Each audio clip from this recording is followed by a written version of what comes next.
And my question is, despite the significant economic growth in the past few years, income disparity remains a serious and growing concern in India. What measures has the government taken yet and will continue to take to face this challenge? Ma'am, I would like to ask a three-parter question.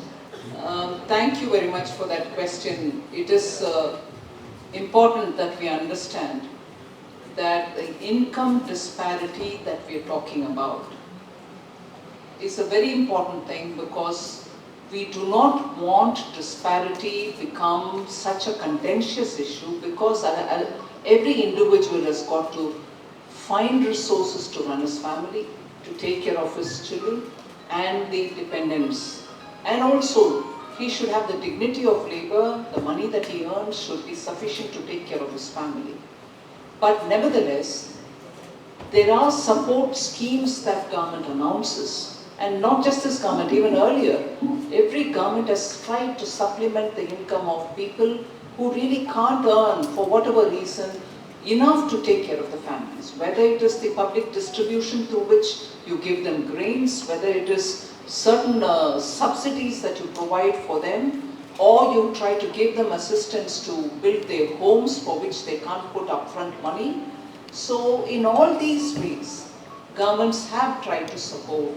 And the way in which our government has done is to make sure, because of the pandemic and from the time of the pandemic, not debating whether we are in a position now and not in a position just in 2020, ensuring that people don't go hungry to bed.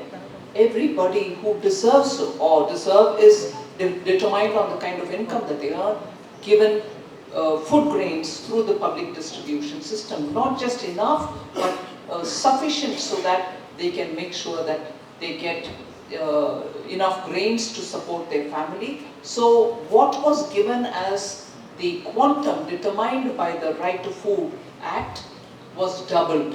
So if they were getting 5 kgs, they are now getting plus 5 kgs. If they were getting 5 kgs at 3 rupees per kg for rice, now they get it all for free. The first 5 kg and the next 5 kgs. So the poor gets the free grains, and they also get government subsidy in building. Subsidy in the sense they're given cash to build their pakka houses. They don't need to live in juggies or jhompadies, as they say, in hutments or thatched roofs for big pakka houses. So they don't need to spend money on that. They can keep that money for some other reason. Third, the biggest spending out of pocket is for health and health related matters. In order that they don't spend their hard-earned money on treating one of the members of the family, 5 lakh rupees has been given for them in the name of a Ayushman Bharat card, which they can go to the hospital, not spend money in giving fee payment to the doctors or for medicines, and therefore they get treatment. Now that has been extended to every 75-year-old or more senior citizens as well.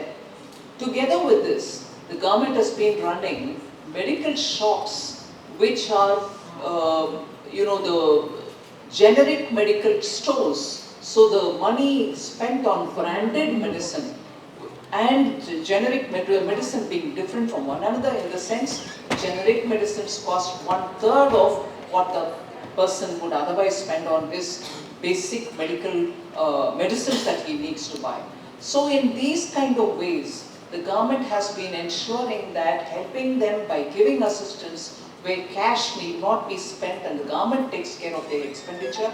We hope that the poor and those who are in the just below the poverty line are given the support, and thereby giving them real income support in that sense.